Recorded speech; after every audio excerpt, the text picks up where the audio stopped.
तापमान बढ़ाने पर, तो यहाँ से मान बढ़ेगा तो ये ऊंचा ऊंचा जा रहा है। रासायनिक अधिशोषण में तापमान बढ़ाने पर अधिशोषण की मात्रा बढ़ती है, लेकिन ये कहीं जाकर क्या हो जाती है, फिर घटने लगती है। फिर क्या हो जाती है, बढ़ते बढ़ते फिर क्या होने लगती है, तापमान हम और बढ़ाते जाएं तो क्या होती है, घटने लगती है। ऐसा क्यों होता है, आप हमें ये बताइए कि तापमान बढ़ाने से, क्या बढ़ाने से, तापमान बढ़ाने से अधिशोषण घट क्यों रहा। समझिए क्या होता है, जैसे हम तापमान बढ़ाते हैं तो हमारी गतिज ऊर्जा बढ़ जाती है। तापमान बढ़ाने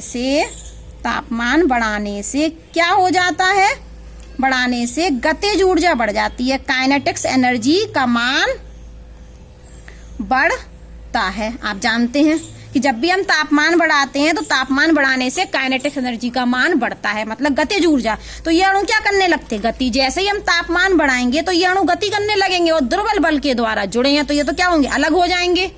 जैसे ही हमने तापमान बढ़ाया तो ये दुर्बल बल के द्वारा जुड़े हैं और तापमान बढ़ाने से गतिज ऊर्जा बढ़ गई, अणुओं की क्या बढ़ गई, गतिज ऊर्जा। तो ये अणु क्या करने लगेंगे, गति, और गति करने लगेंगे तो ये आकर्षण बल क्या होगा, हट जाएंगे यहाँ से।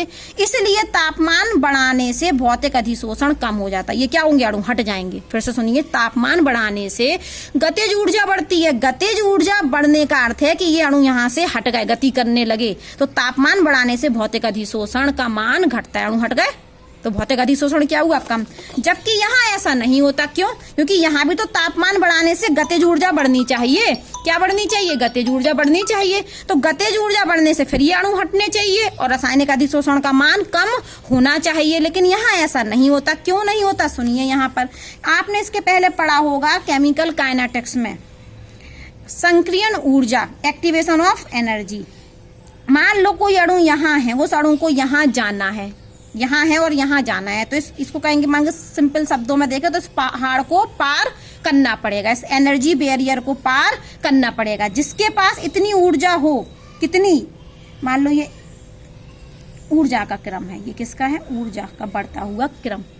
तो हमारे पास किसी अणु के पास इतनी ऊर्जा है, यहाँ पर हमने ले लिया, ग्राफ ले लिया कि ये 2 है और यहाँ पर मान लिया कि ये 10 है मान।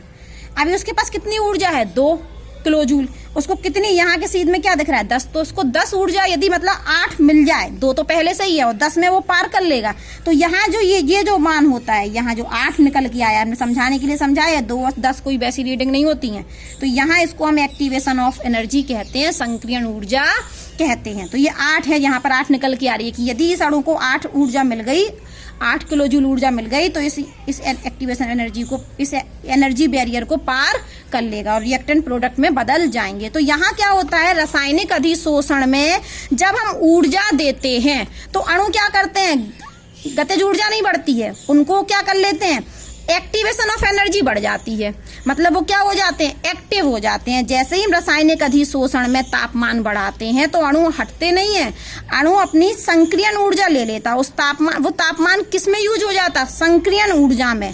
और जैसे ही अणु क्या हुए, सक्रिय हुए, तो वो क्या कर लेंगे, रासायनिक क्रिया कर लेंगे, रिएक्टेंट प्रोडक्ट में बदल जाएगा। तो देखो यहाँ पर तापमान बढ़ाने से अधिशोष पदार्थ की गतिज ऊर्जा बढ़ रही थी और पदार्थ क्या हो रहे थे, हट रहे थे। इस वजह से भौतिक अधिशोषण में तापमान बढ़ाने से अधिशोषण घट रहा था। जबकि रासायनिक अधिशोषण में जब हम तापमान देते हैं तो तापमान कहाँ यूज हो जाता, अणु को एक्टिवेट करने में। तापमान कहाँ यूज होता है, अणु को एक्टिवेट करने में। और ज्यादा से ज्यादा अणु एक्टिवेशन ऑफ एनर्जी को पाकर, एनर्जी बैरियर को पार कर कर अभिक्रिया कर लेते हैं। तो पहले तापमान बढ़ाने से रासायनिक अधिशोषण में जो ऊर्जा है, तापमान से जो ऊर्जा मिलती है, वो संक्रियण ऊर्जा में एक्टिवेशन ऑफ एनर्जी में यूज हो जाती है, जिससे ज्यादा से ज्यादा बॉन्ड बनने लगते हैं। मांगे चलो ये अभी अणु नहीं बना रहा था रासायनिक बंध, लेकिन तापमान दिया तो इस अणु को भी कितनी और ऊर्जा मिल गई, ये भी एक्टिव हो गया, इसने भी बंध बना लिया।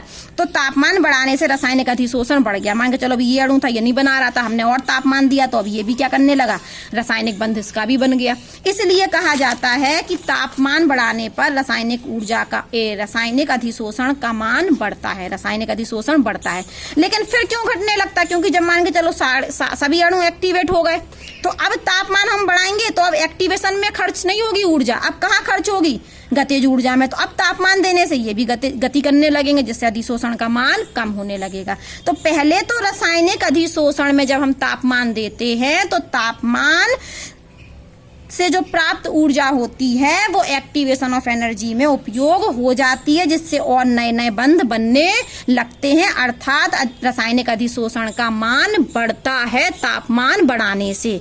लेकिन बाद में फिर जब तापमान हम और बढ़ाते जाते हैं तो ये फिर अणु क्या करने लगते हैं, वो तापमान किस में यूज होने लगता है, गतिज ऊर्जा में, और ये अणु क्या होने लगते हैं, हटने लगते हैं। इसलिए कहा जाता है कि रासायनिक अधिशोषण में जब हम पहले तापमान बढ़ाते हैं तो अधिशोषण का मान बढ़ता है, फिर एक स्थिति पर जाकर अधिशोषण का मान घटने लगता है। तो यहाँ पर एक्टिवेशन ऑफ एनर्जी में तापमान की ऊर्जा खर्च हो रही और यहाँ तापमान की ऊर्जा गतिज ऊर्जा में खर्च हो रही, इसलिए अधिशोषण कम हो रहा है।